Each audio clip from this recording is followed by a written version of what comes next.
Folks, what I'm going to do today is do my opening intro on nutrition. As I told you before, there'll be 6 parts to the nutrition presentation over the coming months, and as part of a package of 12 presentations that will include culinary skills, concepts, food, pretty much everything that will put the package of Let's Cook Raw into more perspective for us, so we can see why we do things the way we do them here. But we must start out with some basic things, and that includes, of course, what is nutrition, and how does nutrition work? Is there a way to really understand what makes nutrition work for us? It's an interesting world. It tends not to be the world that most people think it is. But this is pretty common as we start looking at the raw food world, if we'll call it that. That there's a lot of misconceptions out there. There's a lot of misunderstandings. There's a lot of slanted influences and all the stuff that we learned as we got interested in nutrition, as we got interested in eating better, improving the quality of our food. We just didn't have a fantastic number of resources from which to pull real information. So a lot of times the things that we learned about nutrition when we were eating cooked food actually don't even apply when we're eating raw food. Some of the concerns that cooked fooders have don't apply to raw fooders, or some of the guidelines that we use don't really apply to us at all. We're not trying to make a small plate of food or limit the quantities in order to keep our weight down. We're not worried about where do we get our protein.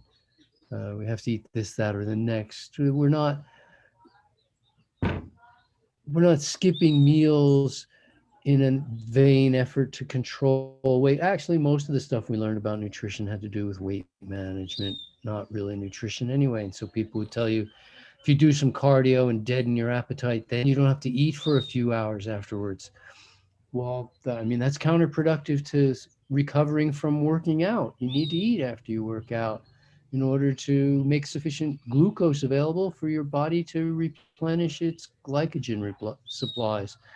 So a lot of what we learned is incorrect, and I'm not here to talk about the incorrect stuff, nor is it the nature of this presentation to, let's list all of those things, which is another interesting presentation, but it's not this one. Instead, I'd rather focus on what's good, what's valuable, what's useful. We're going to look today at protein, fat, and carbohydrate. These are 3 nutrients that are given different names by different organizations. In older nutrition books, they would talk about macronutrients, micronutrients, proteins, fat, and carbohydrate. In the newer nutrition books, they call macronutrients. The macronutrients used to be the 8 minerals that were in big supply in the body, things like iron, calcium, and the like. But now those are just called minerals. And then the micronutrients today are the things that come in really tiny doses, things that didn't even used to be considered nutrients. There's a class of nutrients today that are known as phytonutrients. These are nutrients that come from plants. You don't find them in animals.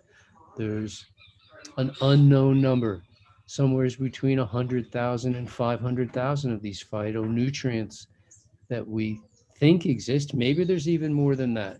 None of those are available when we eat animal products. We get all of those from plants. In fact, when we eat animal products, we only get about 100 nutrients, whereas when we're eating plants, we're getting somewhere closer to 500,000. Uh, when people ask me, like, where do you get your this, that, or the other? And I'm going, guys, there's 500,000 nutrients you're not getting when you're eating mostly animals and animal products. And you're worrying, for me, about my nutrition, eating plants. I'm getting 500,000 nutrients you're not getting. It's really a backwards view as far as I can tell it. We've switched it totally around. It's the defensiveness of, does it really have to be organic, and and prove to me that organic is better, when I know full well that there's no way in this world that any mother, any father, or any person would intentionally put poison on their food. They wouldn't put fungicide, pesticide, insecticide, rodenticide. They wouldn't put any kind of intentional use of poison onto their food, and yet they want me to prove. They know that in the history of the world, however long that is, I'm not get into religion or whatever, but in the history of life on Earth, which may cover hundreds of millions of years, every plant grown on the earth was organic. Everything that every animal ate was organic, or raised organic, and then organic. And organic has been the rule almost exclusively up until the Second World War, or just after the Second World War, when pesticides were introduced. And people are asking me, I mean, the track record of success in the science of biology is, are we still here? So the cockroaches are successful and the dinosaurs weren't. Uh, Organic has been successful for hundreds of millions of years, and we've got a 50-year test on adding poison to our food that so far hasn't gone particularly well. A lot of people have been harmed, a lot of people injured. We don't know the cumulative effect. We don't know what's going to happen to the next and the next and the next generation after that, as the cumulative effect of poisons continues to get worse. So I'm going to focus on the facts. I'm going to focus on the positives. I'm going to, in other words, focus on the goal, go after what I want, rather than telling you what's wrong with what I don't want. That's really not the point here. And with that, I want to go relatively quickly straight into protein, fat, and carbohydrates, which I will refer to as the three caloronutrients, because these are the only three nutrients that give us calories. Minerals don't give us calories. Vitamins don't give us calories. Uh, the the enzymes and the coenzymes and the antioxidants and the phytonutrients and the water and the fiber, none of these give us calories, unless in their makeup, in their design, there is some protein, fat, or carbohydrate, which essentially does happen on occasion, but not that often. So we're going to look at just protein, fat, and carbohydrate as if they were isolated things, which they are not.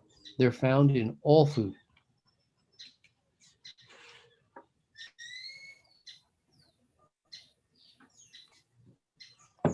Unless those things have been refined out of the food. So if we open a bag of sugar, we won't find fat, we won't find protein, because it's been isolated down to pure sugar, what we call an empty calorie. The empty calorie is a calorie source that has been stripped of its associated nutrients. This is a continuum concept where we start with full calories and we can partially or completely, in a continuum, remove the various nutrients from the calorie source until we end up solely with the calorie source, at which point we have what is called an empty calorie. Now, I find this interesting that um, the only empty calories being talked about are sugar and white flour. So, sugar and starch. Starch being a complex form of sugar, and we'll talk more about that in future. But I find it interesting to be presenting to you that there are three sources of calories: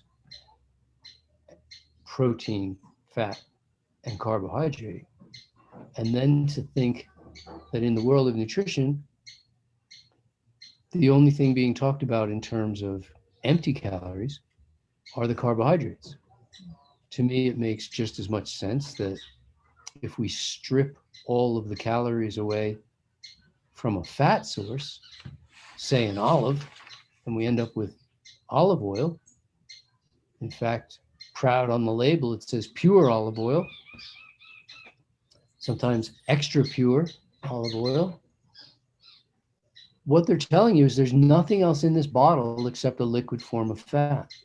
There's no protein, there's no carbohydrate, there's no 100 or 500,000 other nutrients. There's just fat, which, in my understanding of what is an empty calorie, tells me that olive oil is an empty calorie.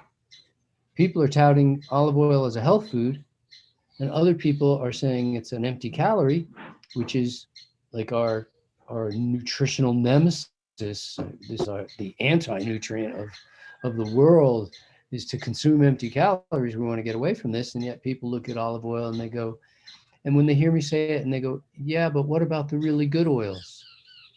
And I go, well, the really good oils are even more pure. They've got more of the nutrients stripped away. They're even less good for us. They're the definition of empty calories, calories without nutrients. Olive oil is the ultimate, or any kind of oil. At the same time, we see a huge push in the world. I mean, you can't not be aware of the fact that protein powder is being sold like there's no tomorrow. It's being sold in the mainstream. It's being sold in the bodybuilding world. It's being sold in the fitness industries. It's being sold in canisters bigger than I can carry. It's being sold in the vegetarian world. It's being sold in the vegan world. It's being sold in the raw world. As if protein deficiency was a problem anywhere in the world, which to my knowledge, it is not. In fact, there is no word in the science of nutrition or the science of health for protein deficiency. The term doesn't even exist. There used to be a term for protein deficiency that was called kwashiorkor, but further research brought to light the fact that kwashiorkor was actually a deficiency of calories, and that if we just gave those poor kids some more calories from food, that they actually had more than enough protein, that not that much protein is required. And so the word kwashiorkor was dropped as indicating protein deficiency. So currently there is no term for protein deficiency. We just don't. I mean, the condition almost cannot exist except in starvation. So since we're not looking at that as a problem, we really don't have to worry about where do we get our protein, nor do we have to consume excess protein, which is an interesting problem that we're going to look at.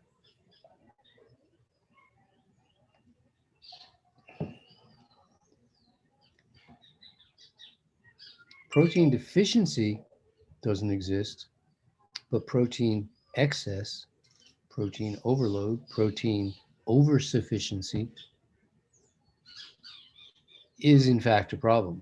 It overloads the kidneys, it overloads the liver, it overloads the joints as a response.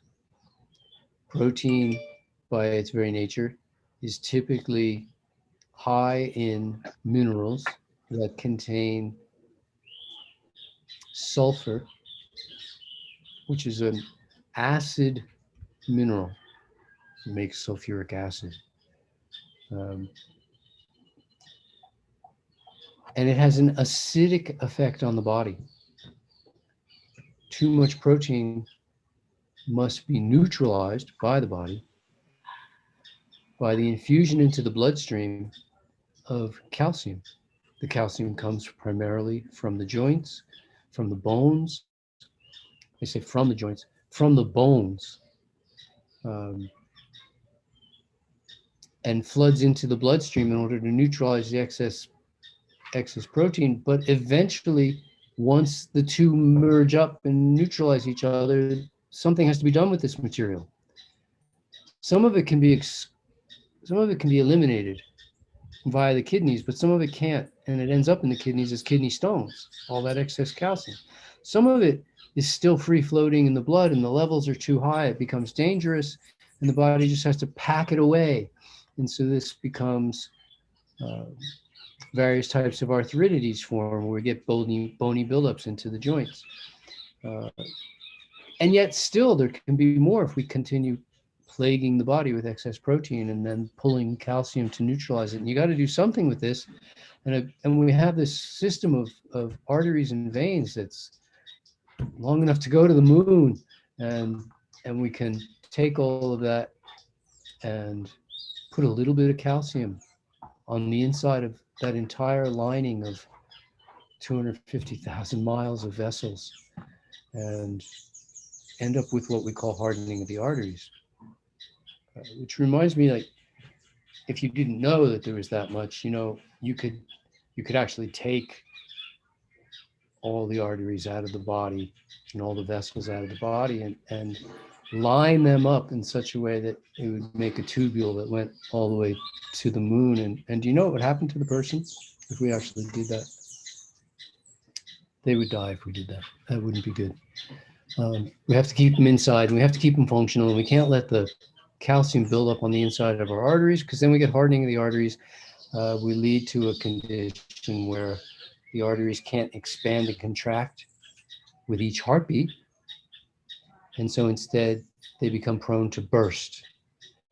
And a burst artery is far worse than just a burst hose, because you then bleed out. And depending on where the bleed happens, if it happens in your chest cavity, you probably have 3 more heartbeats, maybe 4 before you die.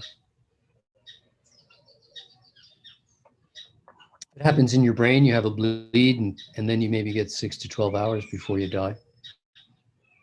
It's not a good thing, no matter where it happens.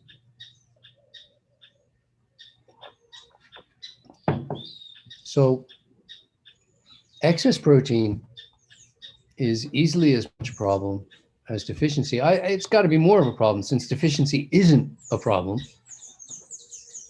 I find it funny, though. I've been in many homes, made many meals for many people, or with many people. And a common question that comes up when we're talking about nutrition is, where do you get your protein?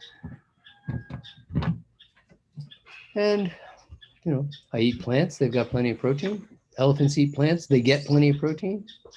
Cows eat plants, they get plenty of protein. Horses eat plants, they get plenty of protein. I'm not worried. Beasts of burden all eat plants. They obviously have plenty of protein. Ox, built like an ox, plenty of protein, just eats grass. And I find it humorous, we're going to build on where I started, that this question is typically asked over the food prep part of the meal. We're preparing the food. Somebody's making a salad.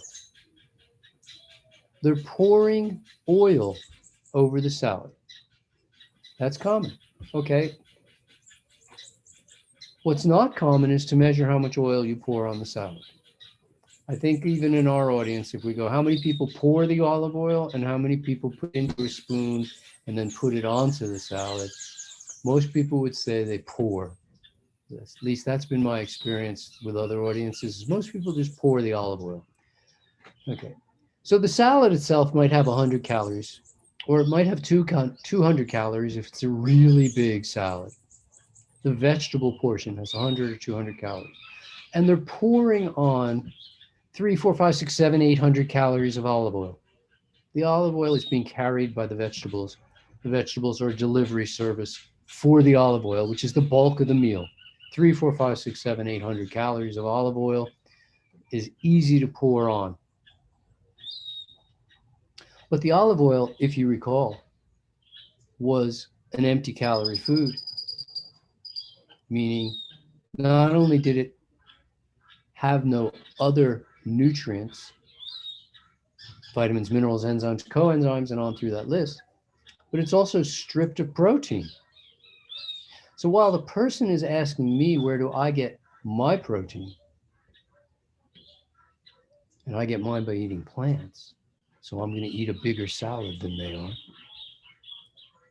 They're putting on a food, the bulk of the calories of their meal, 2, 3, 400% of their calories. No, that's not correct. 40, 60, 80% of the calories of their meal is coming from a food that has no protein. And they're asking me, where do I get my protein when every food in my meal has protein in it? I find this funny, and even funnier that when I became vegetarian, the non-vegetarians would ask me, where do I get my protein? And when I switched over to something, you pretty much call it macroneurotic, the vegetarians were asking the macroneurotics, where do you get your protein? And when I became a vegan, then the vegetarians and the macros are asking me, where do I get my protein? And when I went raw, the vegans are asking me, where do I get my protein? And I thought all those people knew where they got their protein from. And when I became a low-fat raw vegan, all the other raw vegans are asking me, where do I get my protein? Meanwhile, I never worry about getting protein. I've been an athlete my whole life. I don't call myself an athlete, really. I'm just I've been an active person my whole life, but I never bumped into a protein deficiency. Never had trouble building muscle when that was my goal. It's not my current goal to build muscle, although I'd like to continue to build strength. So what the heck is protein for? Protein serves a primary purpose in the body. Protein is closely associated with growth. And that's basically it. Protein and growth are linked hand in hand. When you think of protein, you think of growth. You got to have enough protein in order to grow. If you don't have enough protein, you will not grow. And that's essentially protein's only claim to fame is protein is associated with growth. We find protein in every plant, in every cell of every plant. Protein is ubiquitous in this regard. And protein is used for growth. Now, a mother's milk is 6% protein. The standard Western diet is about 11% protein. Average protein consumption around the world for the poor, the rich, everybody else runs around 10.5 to 11% protein. It's almost double what we find in mother's milk. But babies between year 0 and 1 grow more than any other time in human development. And they're on a low protein food. Granted, they eat a little more calories per body weight than we do. But darn it, I'm not growing at all, except in between my ears. I'm not growing, I'm not putting on muscle this year. I'm going to maintain what I've got. But protein isn't part of maintain what I've got. Protein is part of growth. We could, if we really wanted to, create a subset of growth because you just bit your cheek while you were chewing something, or you cut your finger while you were cutting something or doing something. You're opening a letter and you cut your finger, or you stubbed your toe and did a little damage. And so now you need to repair. So if growth was in letters 10 feet high, repair would be in letters 1 inch high. It would be like growth and repair. Be like that. But yes, growth is a subset of, repair is a subset of growth anyway. So we got to do some repair all the time, but it's nothing compared to growth. And it's a part of growth. It's part of the generic makeup of growth. And so what do we need for repair? We need a little bit of protein. But protein deficiency is not an issue. And and that's to me the protein story. I often give lectures that are hours long on sports nutrition and never talk about protein because there's nothing to talk about in terms of sports nutrition and protein. But at some point, if somebody's a bodybuilder, and basically bodybuilders are the only people who benefit by growing in muscle size, they need sufficient protein, but they also suffer if they consume excess protein. More doesn't equate with better in this regard. They just need enough. Why do they consume so much protein typically? Because they don't consume enough carbohydrate to meet their calorie needs.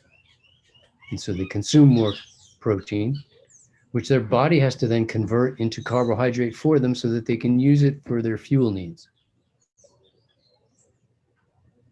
It's exceptionally inefficient, so you end up consuming more than you need and not having fantastic health as a result. Hence, fantastic number of bodybuilders die of the same few liver-related, kidney-related, heart-related diseases.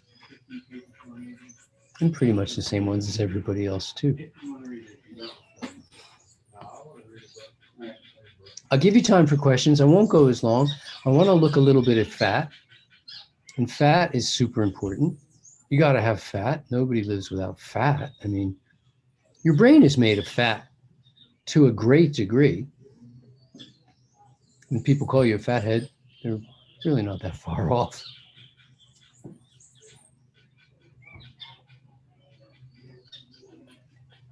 And it's a fascinating world that for some reason, just because your brain is made of fat, people say, I need to eat a lot of fat to support brain development. Well, as far as I know, your brain already developed. Your brain developed when you were a baby. Your brain developed when you were a fetus. We look at itty bitty little babies and invariably say, oh, he's so smart. Oh, she's so smart. Look, she can do this. She can do that. They're so smart. My baby's so smart. Well, there's obviously been a whole lot of brain development already happened. And yes, we gain experience as we grow older. We do gain some experience. But is this brain development? Are we still growing brain? I mean, could you imagine how would you fit it all inside your head if it was still growing? No, it's just fat. It just sits there, it does its job, and fat performs one job. Like protein, fat performs one job. That job is insulation. That's all it does. But interestingly, insulation has a whole bunch of subsets. We look at insulation and the subsets of it, and we can say, oh, insulation from hot and cold. When you step outside on an incredibly hot day, for a little while, the body fat on you keeps the heat outside from overheating you. When you step outside on a super cold day, the body fat that you carry keeps the heat inside your body in, so it can work in both directions. When you fall down and land on your bottom, as little kids tend to do, they land on a pad of fat. And so their organs are not jarred because the organs are surrounded by little pads of fat. And their bottom is coated with a little padding of fat.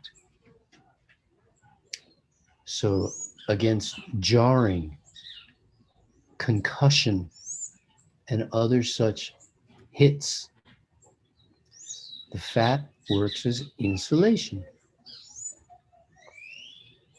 Fat in the cells keeps certain things out of the cells and holds other things in the cells. It works as an insulation lining every cell. Fat around your nerves, and again, we've got that same almost 250,000 miles of nerves running through our body. All of it insulated by a layer of fat. Why? Because the nervous messages travel electronically. They're like a little electric current. It's almost as if your body was wired. And there is a book, The Body Electric. So if there was not a layer of fat on the outside of every nerve, the fat in this case is known as myelin. But myelin is not just fat. There's more to it. And myelin is not just insulation. Myelin is actually active in the transmission of the nerves.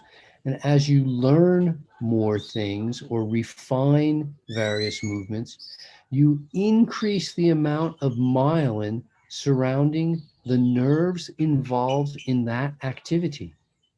So myelin is active. It used to be thought of as inert. It was just insulation. But we actually know now there's more going on, and we don't exactly know what that is yet. Things to learn.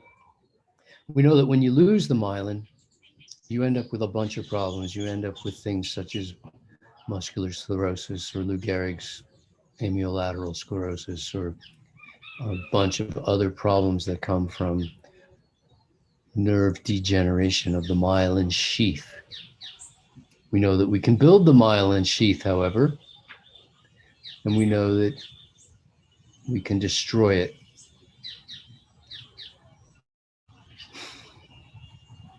Insulation electric, like electric wires. So we're keeping the electric in, and we're keeping the water out. The myelin keeps the water out of the nerve so that the wires don't touch water, because we know that's always a spark too. You could electrocute yourself. We don't want that to happen. The insulation happens in as many ways as you can think of it, from shock, from hot and cold, from electricity, from keeping you go into water and go swimming and have yourself a nice time. How come you don't become so waterlogged like a sponge does? Because of the lipids, the fats that are in our skin that insulate us and keep the water out. Fascinating world, huh? There's a lot of detail, and we can make things very complicated. And it reminds me of the time that the two famous horse breeders were having the discussion over who breeds a better horse, the English or the Americans. And the English said that they breed better horses because they've been breeding horses for 1,000 years. And they figured it out. And they've been training horses. They're better at it. I mean, there's no question.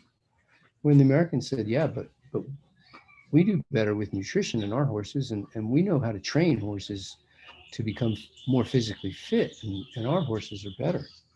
And the only way to solve this problem was have a race. And in the race, it turned out that the American horse did in fact win. When the American papers, said the American horse won, and the great horse race, the American horse won, and the British horse came in second. But in the British papers, they announced that in the great horse race, the British horse This is a huge international race. The British horse came in second. The American horse came in next to last. So it's just, how do we present it? And we present the story in many ways. People are telling you that oil is health food. You should start your day with a glass of oil because it'll get you moving. I mean, it's empty calories, folks. Let's not lose track of empty calories. And how, when we got interested in nutrition, one of the very first things we learned is what you see on my shirt, Whole Foods. T. Colin Campbell wrote a book on Whole Foods. I mean, what a deal. We know that Whole Foods, I think there's a store. We understand Whole Foods. And yet we're pouring oil as if it was health food. You can go into the health food store and buy oil. Why? How can that possibly, how can we not see the contradiction and be baffled? Make better choices. Realize that it can't possibly be both. It can't be empty calorie, the world's worst thing, fractionated food, the world's worst thing, and be the be all end all of health is to put in the really good oils. I mean, it can't be both ways. At some point, we have to stand up for what we believe in rather than just falling for anything. Which brings us to carbohydrates. We have to at least discuss carbohydrates in a discussion about protein, fats, and carbohydrates.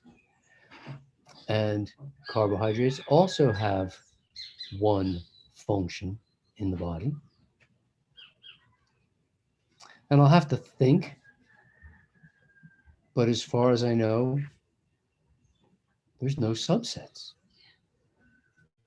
Protein even had subsets, and fat had lots of subsets, but as far as I know, carbohydrates primarily are used for fuel. They fuel the body. Carbohydrates are the preferred fuel of every cell in the body. In fact, glucose, a type of carbohydrate, is the preferred fuel for over 90% of the cells in the body. And the other 10% are happy to use glucose, but they can use other things. Glucose is the preferred fuel of the body. When we check blood sugar, we are not checking blood sugar. We are checking blood glucose. And I think it's an important distinction to make. With lactose, fructose, and all the other types of sugars out there available to us, maltose and dextrose and levulose and go on and on, when we check blood sugar, we're only checking blood glucose. When we talk about it, all we're really looking at is glucose. Our source, fruit. Fruit's the best source of glucose, and we need lots of it. Our body runs on it. If you eat only oil for a week or two, somehow you decide to do an experiment, see if you can live on just oil. You can, but your body will convert the oil into glucose through a process known as gluconeogenesis, the creation of new glucose. And if instead you decided to live on just protein powder for a couple of weeks, gosh, how horrible that would be, but you could live on just glucose, and your body would convert the protein into glucose. So why not you start with glucose? I mean, you don't put crude oil in your car. You start with the finished product. The body needs glucose. It absorbs glucose under your tongue directly into your bloodstream. It absorbs glucose in your stomach directly into your bloodstream. It absorbs glucose in the intestines directly into the bloodstream to be assimilated and utilized by every cell of the body. Scientists have proved to us that if our fat consumption goes over about 10 to 15% of total calories consumed, predictable health decline ensues. Been no question there. Scientists have proved to us that not only is 10% to 11% the world average in protein consumption, but that when we consume even that much, and certainly when we go into high teens and 20s, predictable health decline ensues. If your protein consumption is only 10% and your fat consumption hovers somewhere around 10%, by default, we can easily figure out how much of our total calorie consumption on average is designed to come from carbohydrates. And it's got to be 80% or more of our total calories on average. Okay, could you have a 75% day and be okay? Sure. But if you want to work your body harder without contributing to the health of the body, what we have to do is raise protein consumption or raise fat consumption beyond what's required. More is not better. Where we need to go is more carbohydrate. You want to learn about carbohydrate? Well, I could tell you a lot about carbohydrate. I could talk all day about carbohydrate. Basically, there's two kinds of carbohydrate. There's simple and complex. The simple ones taste sweet, and the complex ones have no taste at all. They are tasteless by definition. Open a dictionary, look up starch. It's a tasteless substance.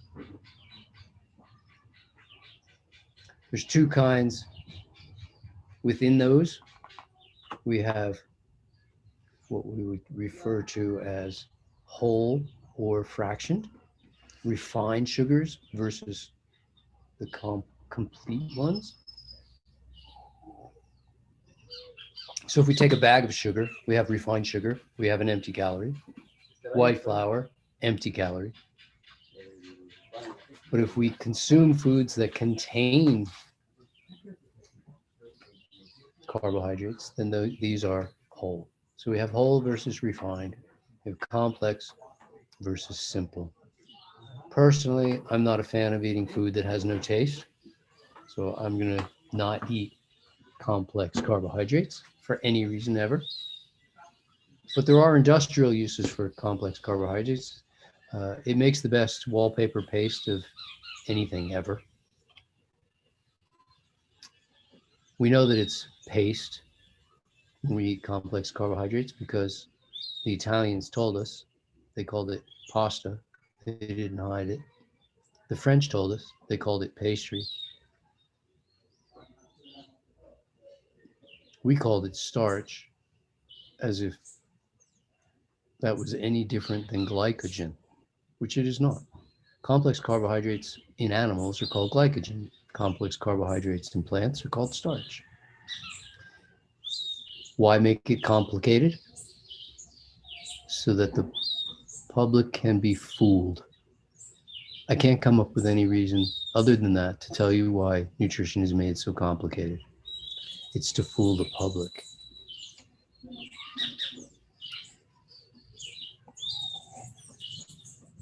When we consume enough carbohydrate to meet our fuel needs, and we sleep enough to meet our energy needs, we've got a match made in heaven.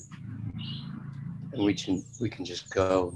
When we unleash ourselves by reducing fat consumption and protein consumption while raising carbohydrate consumption to meet those for which we are designed, this is when we move forward on all cylinders. This is when we start to get the unleashed feeling that people talk about on the raw vegan diet, especially the low-fat raw vegan diet. Is it low as in too low? No. It's low as in comparison to most people who are on a high-fat diet. But it is not too low. It doesn't indicate, hey, when you go get a blood test and you come out low in iron, that's a problem. But a low-fat vegan diet does not mean that we're on too little fat. It just means compared to all the people eating too much fat. I'm open to questions. We have places to go. I want to talk about a great program that's coming up. It's an exciting day. This is just part one, folks, of what will be a 12-part program, by the end of which you will know more about nutrition than an easy 99% of the people on the planet. And it will be not only understandable, but it will be congruent education that is not riddled with contradictions. Here's to your health.